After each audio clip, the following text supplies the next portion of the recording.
Welcome back to On the Same Page. We are on Daf Samech Ches Amar Aleph, 68a of Maseches Kiddushin.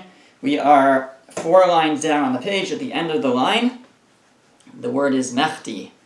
We are discussing the source for the idea that Kiddushin does not take effect for rayos, for forbidding relationships that are chayiv kares. Any relationship that would lead to kares, the marriage would not take effect in the first place. If the man would try to give the woman Kiddushin, then nothing would happen.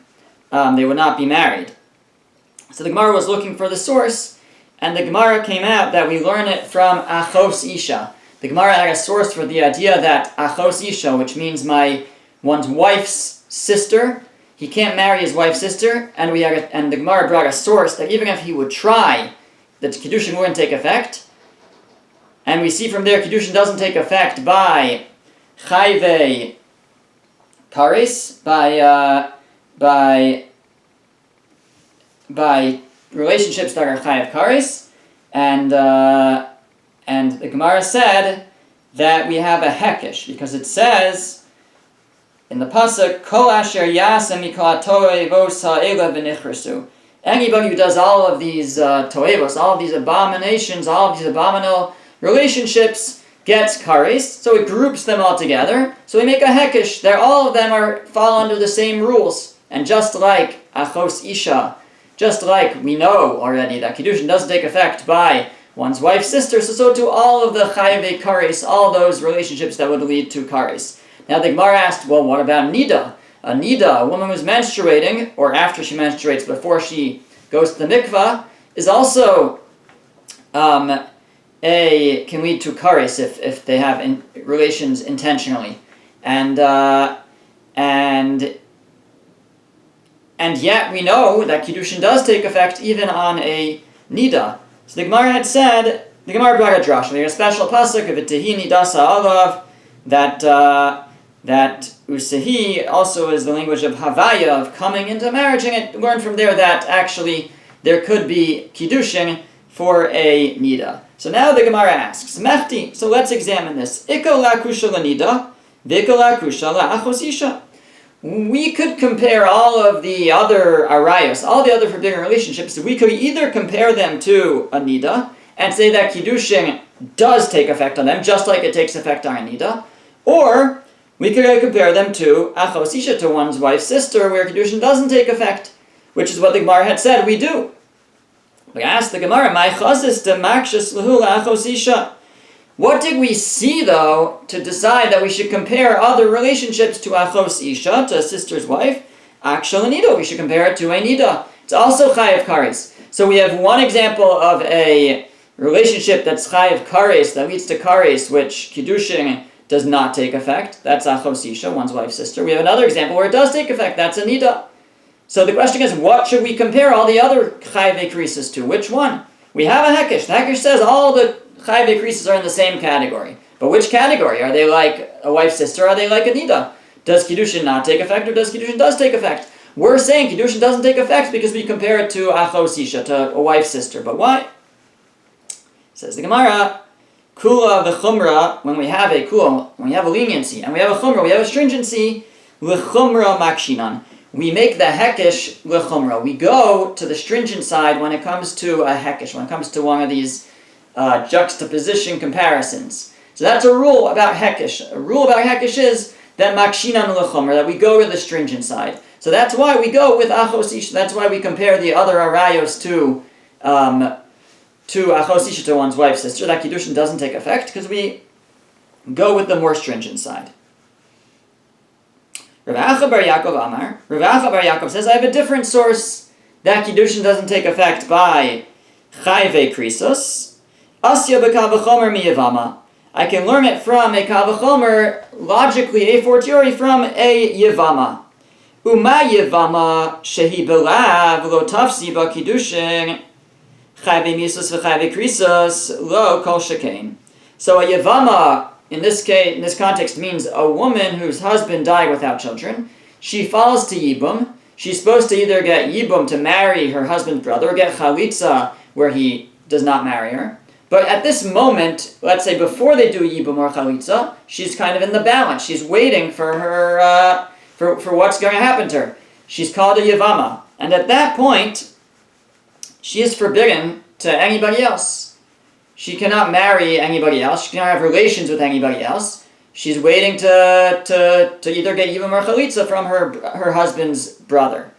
So, what would happen what would be the level of prohibition? What is the level of prohibition on another man to have relations with her? It's a lav. It's a negative commandment. It's not chayav kares. It's not chayav misa. You don't get killed for it. But it's a lav. It's prohibited. Now, yet we know that Kiddushin does not take effect. If a man, what we would call a man from the shuk, a man from the market would try to marry her at this moment where she's waiting for Yibum or Chalitza, if he would give her Kiddushin, it would not take effect. So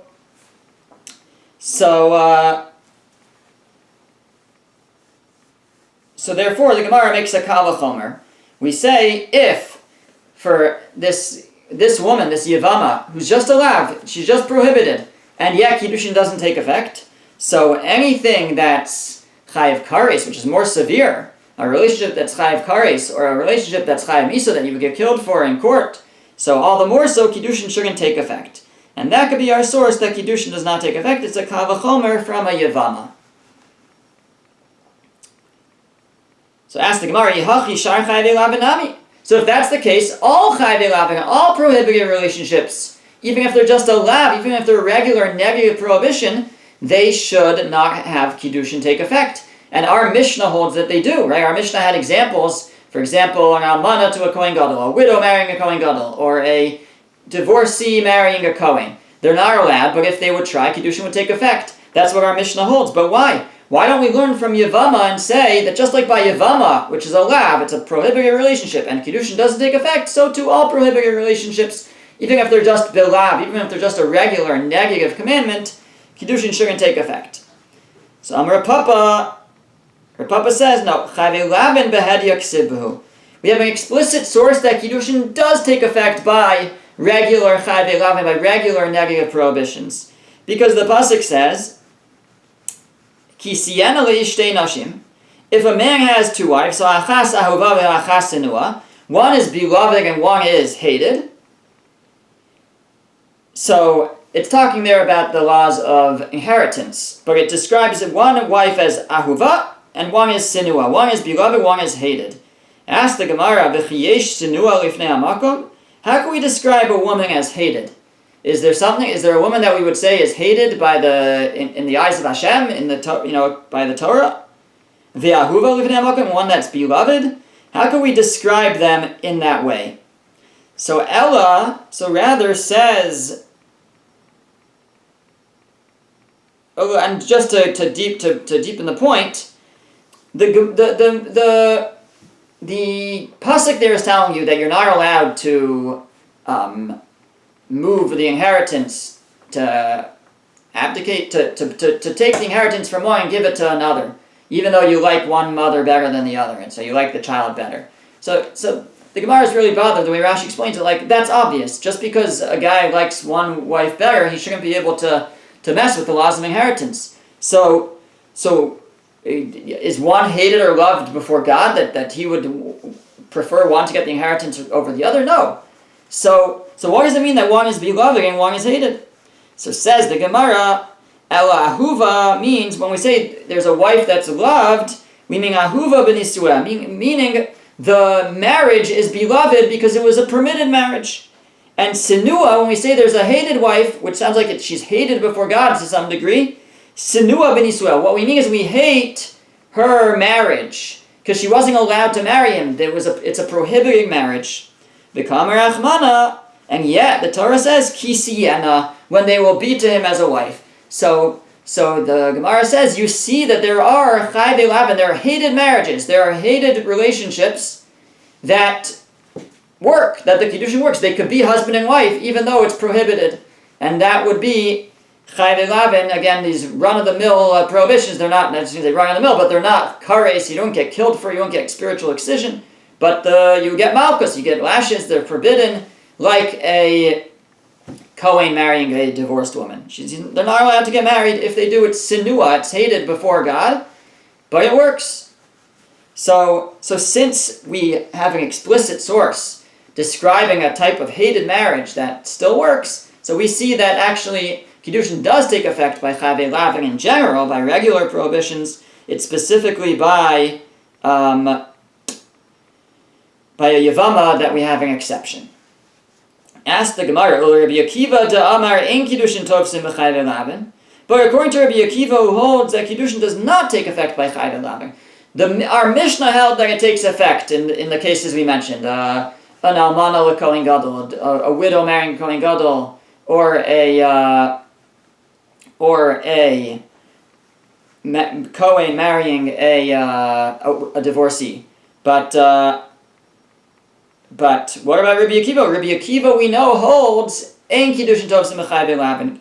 Kiddushin does not take effect by Chavei Lavin. So if that's the case, if Kiddushin doesn't take effect by regular prohibitions, ki siyena b'may mukim. How is he going to explain that verse that we were just discussing? We just said that the pasuk says when a man will have a wife that's beloved and hated, and we said hated must mean it's a prohibited marriage.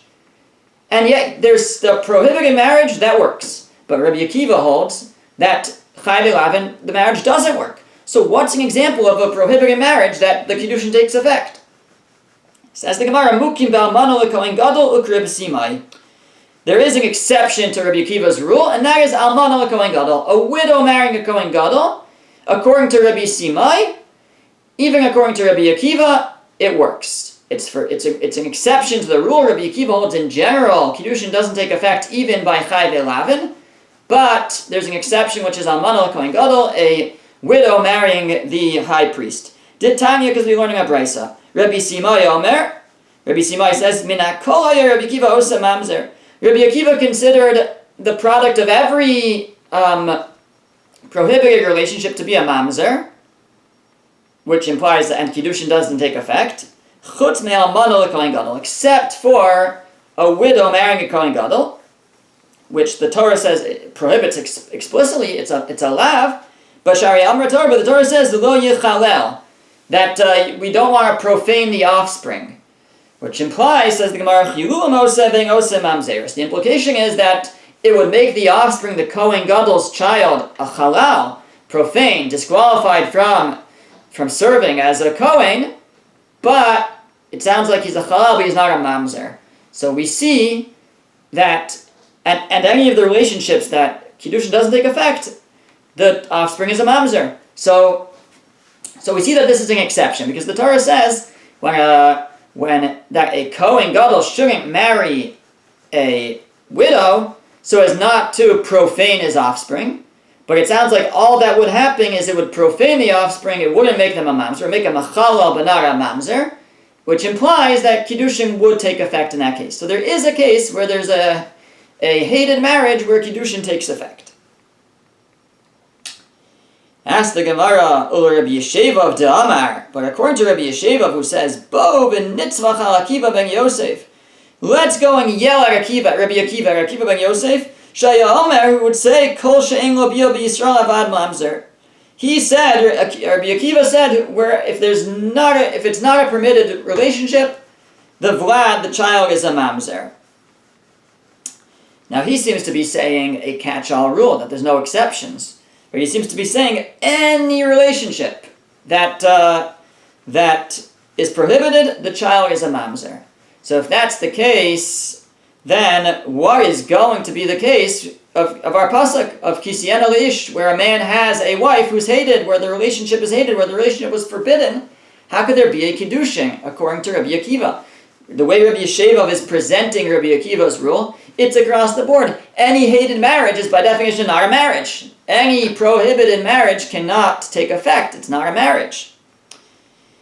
So the Gemara says, Hanichol Rabbi Yesheva v'yilafukim Rabbi Simai ka'asi shapir. If Rabbi Yesheva was just, kind of speaking in excessive terms, because he was coming to argue on Rabbi Simai, then it's okay. Then we could still explain this. Because what we would say is, Rabbi Yesheva wasn't really making a catch-all. What he was coming to say is, Rabbi Simai said We know Rabbi Akiva says Kiddushin doesn't take effect on Chayvei Lavin, on regular negative prohibitions. Rabbi Simai said there's an exception. Almana Kohen Gadol, a widow to a Kohen Gadol. Along comes Rabbi Yesheva and says, no, even there Kiddushin doesn't take effect according to Rabbi Akiva. But maybe he was specifically arguing on that case. He wasn't making a catch-all. And therefore, there's one more exception, possible exception, which is Chayvei Aseh. There are certain relationships which are forbidden, but they're expressed not as a negative commandment, but as a positive commandment. So, for example, marrying an Egyptian convert from the first or second generation. Because it never says you may not marry an Egyptian convert from the first or second generation. What it says is the third generation may marry in. So there's a positive commandment there. So what does Rabbi Akiva say about that?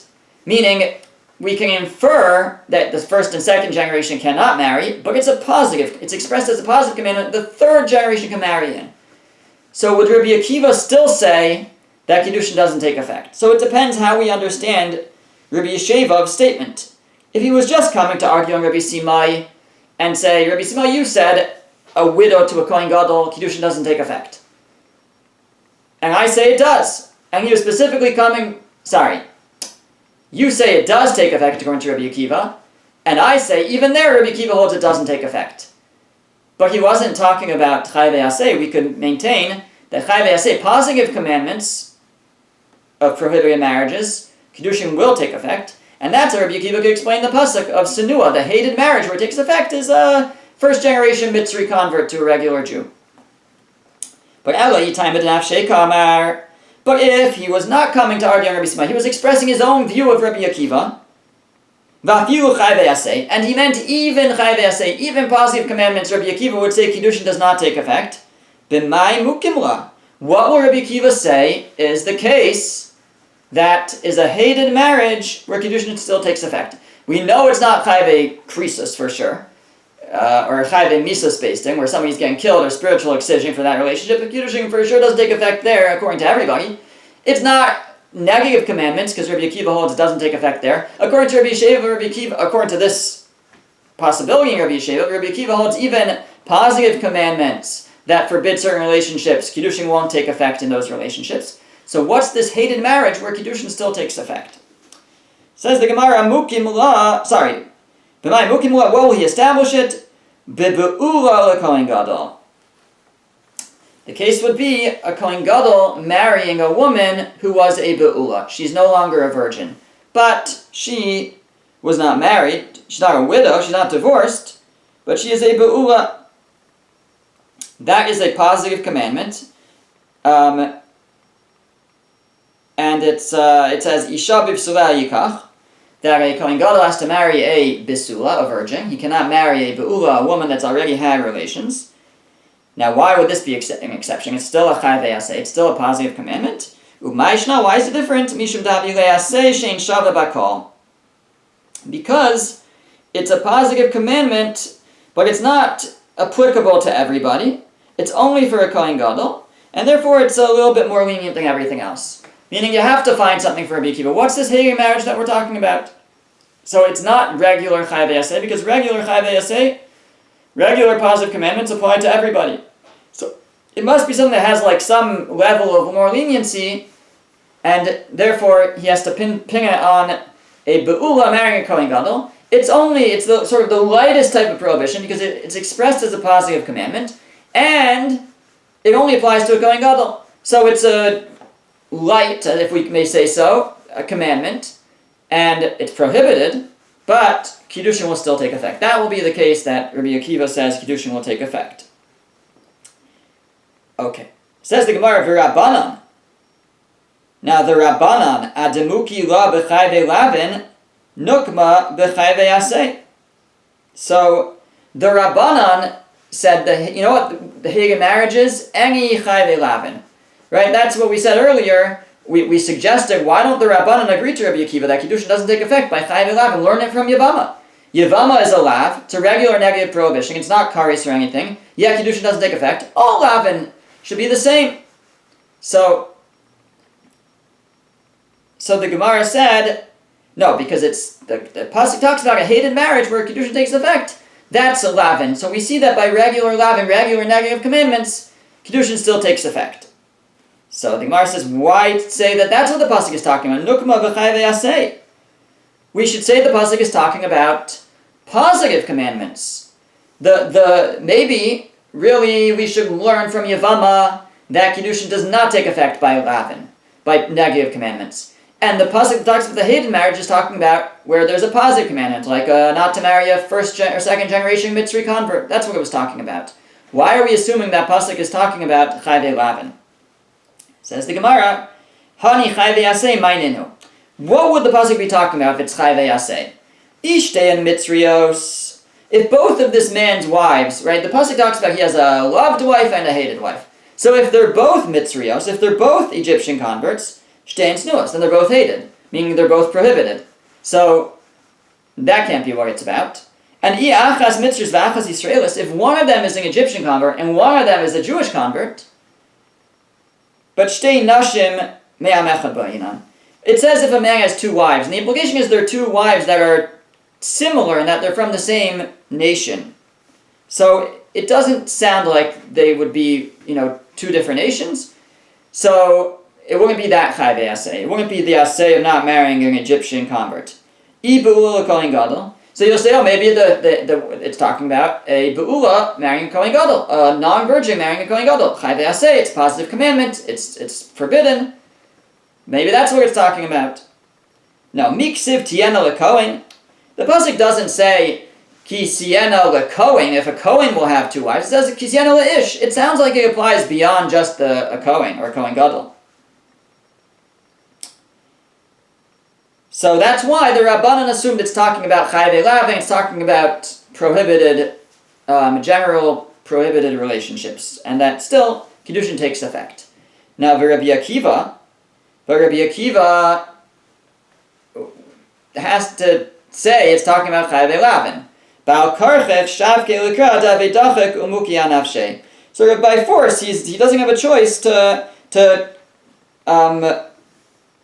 be dochik, to say something that's difficult in the pasuk to make it work with his opinion. So that's what we had to do for Rabbi Akiva. Rabbi Akiva holds Kiddushin does not take effect by chayve lavin, by regular negative commandments. So he said, so what's the case of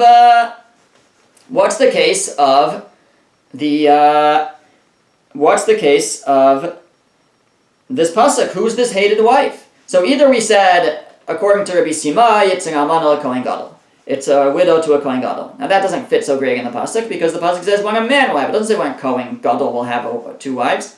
Or we said it's talking about chayve aseh, positive commandments, right? It's a mitzri, but we just explained that doesn't fit so well either because only one of them is hated. So one of them is Jewish, one of them is a mitzri. It says when he has two wives, it sounds like they're similar. So rather you'll say it's a be'ula l'kohen gadol. That was our final answer for Rabbi Yeshevav. It's a non-virgin to a kohen gadol. That's what Rabbi Akiva will have to say according to him. So, but again, it doesn't say a man who has a kohen who has two wives. It says a man. It sounds like it's more than that. But what can we do for Rabbi Akiva? We have to say one of those answers. Okay, now the Gemara goes back to the Mishnah. And the Mishnah said, "V'kol mi she'ein la lo ala v'chulei." The Mishnah's fourth and final rule. The Mishnah back on Samach Vav Amud Beis 66b. The fourth and final rule was that any relationship where there cannot be Kiddushin for the wife because she's not Jewish or she's a maidservant, so then the child is not a mamzer. So the Gemara asks, Shifcha Kananis Minala. How do we know that if a man marries or not marries, but has relations with a Shifcha Kananis, a Canaanite maidservant, that Kiddushin will not take effect. And therefore that also the child won't be a mamzer. So Amar Rav Huna, Amar Kra, so Rav Huna says, because the pasuk says, Shvu lachem po im achamor. When Avram is ready to go bring Yitzchak up to the Akedah, he tells his servant Eliezer, who is a Canaanite, he says, you stay here im hachamor, with the donkey. And I suppose that's superfluous. Why is that important that he's telling him to stay with the donkey? So we learn out am hadom lachamor, that you with the donkey, meaning you're from a nation that's like a chamor, like a donkey. And what we mean is that just like you can't give Kiddushin to a donkey, you can't give Kiddushin to a Canaanite. So, or a Canaanite can't give Kiddushin. Basically, there's no Kiddushin with a Canaanite. So that's also how we know the flips, that's talking about where the man, the man in that case was being called like a chamor, that like a donkey, that Kiddushin won't take effect if he gives it, but same thing with the woman, Kiddushin won't take effect. So ashkechan de lo tafsi ba Kiddushin. So we find then a source that Kiddushin won't take effect for a Canaanite maidservant. Top of the next page. But vlada kamosa minalan. But from where do we know that the vlad, the child, will be of the same status? And that if a man has relations with a Canaanite woman, the child is not Jewish, but is also not a mamzer, does not follow the father, follows the mother. Because the pasuk says, the Torah talks about a Jewish slave who his master marries him off to or not marries, but pairs him up with a shifcha Canaanis, with a Canaanite maidservant, and that is permitted, but the child belonged to the master. It says, the woman, so the maidservant, and the children from this relationship belong to the master, which means they are following the status of their mother, the Canaanite maidservant, rather than their father, the Jewish slave, because when you have a Canaanite maidservant or a non-Jewish woman involved, actually the Gemara is going to go on and talk about a non-Jewish woman, but a Canaanite maidservant, we follow the mother, and the children are considered also to be Canaanites or slaves and maidservants, etc. Okay, so then the next time we'll continue with looking at other non-Jews.